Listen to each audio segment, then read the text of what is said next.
Well, welcome back to the last episode of season 1 of the Leading Where It Matters podcast. That's right, I've decided to do this podcast and these videos in seasons so that I can make sure that each season is packed full of good content. And so this is the last episode, and today I am talking about what makes a good dad. That's right, I'm attempting to answer the question, what makes a good dad? And the fascinating thing is the research shows that it's not what we think, and it's great news for those that are struggling to give their kids enough time. It's also great news for divorced dads and for poor dads and for dads who struggle to do things right. But it's going to be a challenge to all of us to lean into our parenting in a new way today. So let's get into it. I have been trained in a whole bunch of different parenting and marriage material, and my wife and I have been delivering content to parents for years. I'd like to say sort of 15 plus years. We even have a charitable trust that works with families, and we've paid researchers to develop content for us, specifically for mums and babies. We deliver this content every week through our charitable trust. So we've been in and around parenting and families for many years, and not just in a casual way. We are heavily invested in and care about the future of families, and it really is a core part of who we are as a couple. And some of you will know that we have 6 kids and that we fostered 37 more. And much of our wisdom and what we teach has also come from that experience, along with all the training and the research that we've done. But lately, I have been deep diving into research around fatherhood, and I've been looking at the research outcomes from dozens of researchers from Europe, USA, Australia, and New Zealand, all on fatherhood, all looking to answer the question, what makes a good dad? How are dads important? And how do dads turn up in ways that matter? And what I want to share with you today are some of the things that research confirms that are actually just really, really encouraging, surprising and encouraging. And listen, the first is this: a good dad is not necessarily a masculine dad. Right? So there's this traditional view that men are fathers are good because they're masculine, they bring this masculinity to the relationship, to the boys. And I know there's a lot of men would think that today, that to be a good dad, they have to be really manly, to speak in this weird voice that I have, to raise their boys to be manly. But the research shows that being a manly dad is actually not a predictor of being a good dad. That when it comes to fathering, being masculine is not how you be a good dad. And in fact, the research shows that dads who make raising manly boys more important than the relationship with their boys, that they actually have more negative outcomes. What the research shows is that when the relationship between men and their boys is good, that then the boys were more masculine. Right? That then when the relationship between fathers and their boys is good, then the boys were actually more masculine.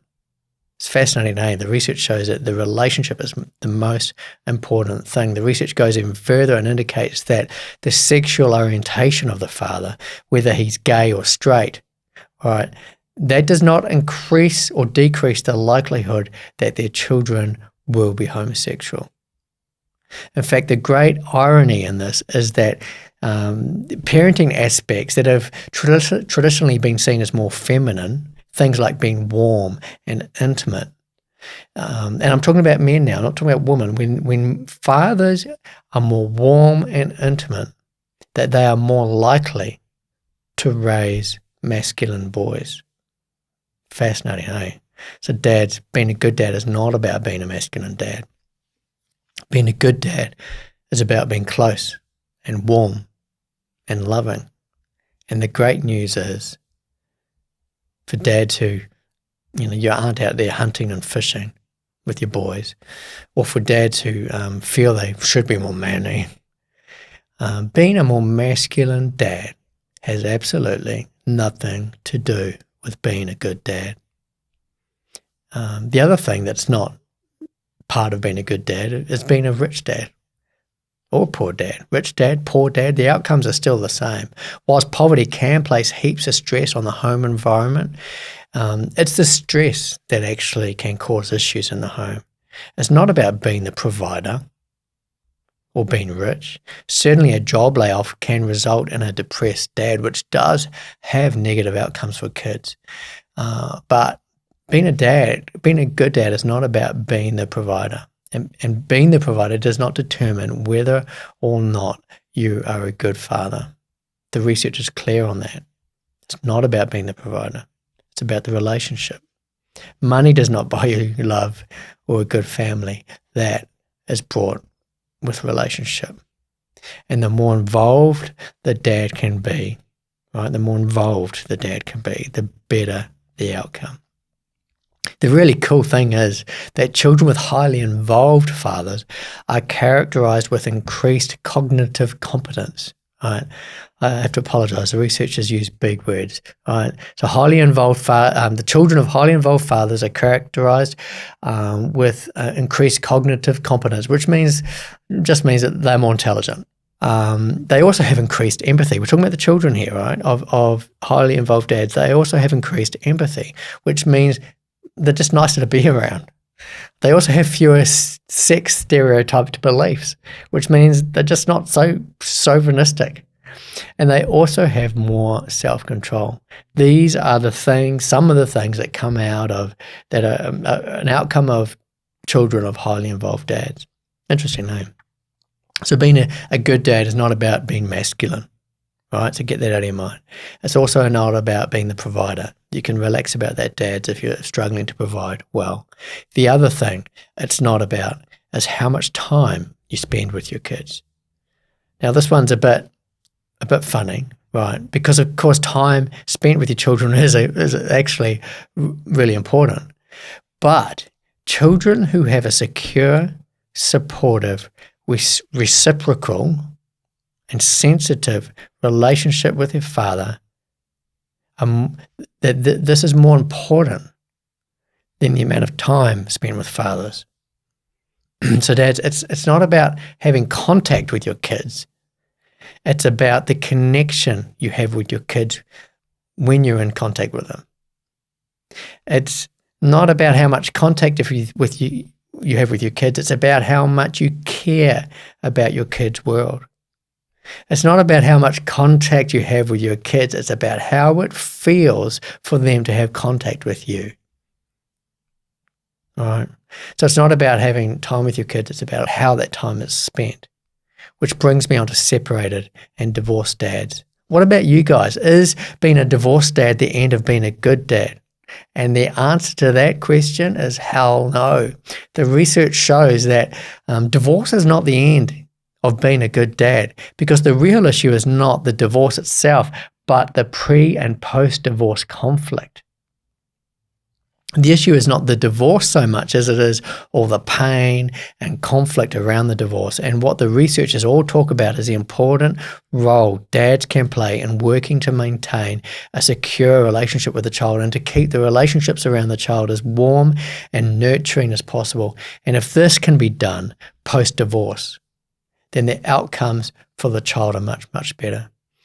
Listen, the research does show that there can be really poor outcomes for kids of divorced parents. But statistically, when dads are involved, when they look at all the outcomes, the extra internalizing and externalizing of bad behaviors in children, and when they look at this statistically, and they factor in involved dads, a dad being involved, the differences between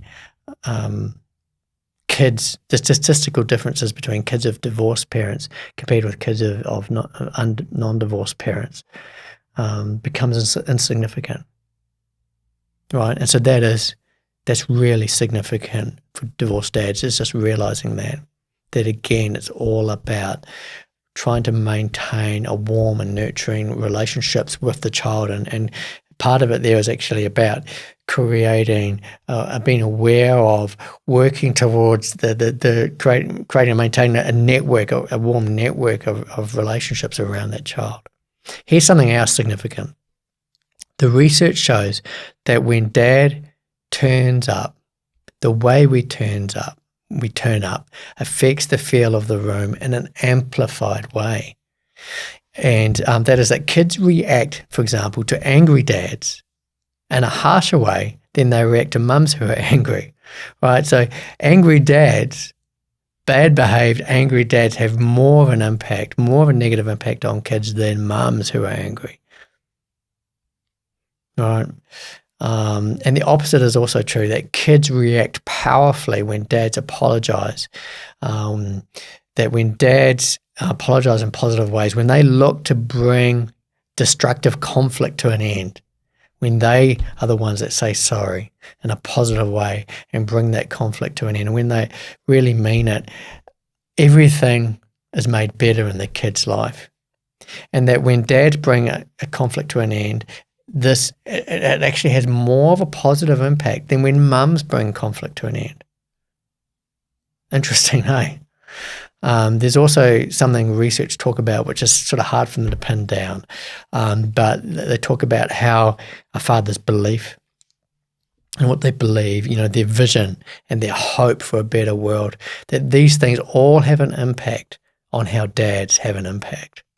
Simply put, we are culture makers, and how we turn up matters. If a dad is present, how he is present really matters. I didn't understand this as a young man. I don't think most dads do. And I'm only just now fully comprehending it. But all any dad really needs to know that's true is that their presence affects the room. The single biggest issue for New Zealand families is how our homes feel. And it's not smacking, it's not divorce, it's not fatherless homes, it's not poverty, it's how our homes feel. And this issue has not been fixed with parenting courses, and it's not been made better with money. But I believe it will be made better when dads decide to turn up in ways that matter. Dads, we're culture makers. Every leader is. Mums and dads are culture makers in different ways. And if you're a mum who wants to know how to turn up in ways that matter, then attend one of our Hapai Whānau courses. I promise you it will challenge and inspire you to lead well as a mum, because mum, you are a leader too. You are a culture maker, and the way you lead at home matters. But this podcast is for dads. And dads, when we turn up, it matters. But how we turn up matters more. Dads, being present matters, but how you are present really, really matters. So here's the thing, dads. Being a good dad, it's not about being more masculine. It's not about being the provider. It's not about even the amount of time you spend with your kids or even being in the same home. Being a good dad, it's about working to create a warm and nurturing environment around your children, which, as you know, is not just about being a soft dad, right? It's not about giving them money or giving them toys or giving them excuses. It's about working to create a healthy network of relationships around your child, which means connecting with your partner to find out what's going on and what's gone on, and stepping in a way that's positive and helpful and encouraging, which means dealing with conflict, which means having difficult conversations, which means having high standards, which means loving those kids unconditionally and knowing that they are loved by you, which means loving their mother if you still live with her, or partnering with her regardless, to make sure the relationships around those kids are warm and nurturing. And you can do that even when you're divorced. Listen, parenting is messy, and you can do everything right. And there are people listening to this and they've done everything right. But you can still have a divorce, or still have kids struggle with anxiety and depression because they're being bullied at school, or by, the social pressures from the device in their pocket, or some other trauma. Being a good dad doesn't free your home from pain, But what the research shows, and dads, I want you to get this, you can do everything wrong, but you can still start to make things right by realizing that you are a culture maker. And by changing the way you turn up, you can change the feel in your kids' hearts. You can change the way they feel. Divorced dads, I want to remind you that there is more damage done by pre- and post-divorce dysfunction than by the divorce itself. And the good news for some of you is that your divorce is not the end of you being a good dad. For some of you, it might just be the start. Your job, dad, is to partner with your partner or your ex-partner to maintain a positive and beneficial relationships, around your kids. If you focus on that, you can change the future for your kids. Guys, that's it from me today. Listen, if you want to engage with this content more, then I really do encourage you to download my free ebook, Culture Maker. It's a great little ebook that encourages men to focus on how they turn up at home. It's going to be undergoing an update with some of this new research added, and the best way to be a part to get that updated version or to hear about it is to download the current version. Go to my website, just join my email group. On my website, you can either just sign up for the email group or you can download the Culture Maker book. Either way is the great way to keep in touch. And you do that at leadingwhereitmatters.com. Excuse me, that's leadingwhereitmatters.com. And this is, as I said, the last episode for season 1.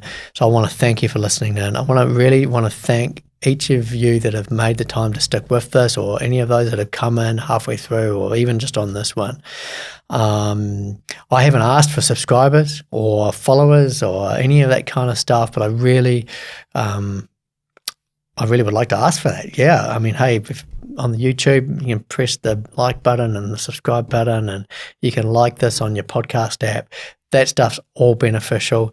The main thing I'd really like to have you do is to sign up to my email group, download my Culture Maker ebook, and that way I'm not going to spam you, but I can coach you and encourage you from inside your email and inspire you and help you at home. Listen, season 2 will be back January 19 is when I'm aiming to start that, January 19, 2023. And I've already done a bunch of the interviews with some great people far out. I've got some great talent, some great men interviewed already for that. So yeah, keep an eye out for that. I'll be letting those that are subscribed to my email know about that when that comes around. So to keep in touch with that, sign up to the email group. I'll see you in season 2. I'm out of here. It's been great. See you next time.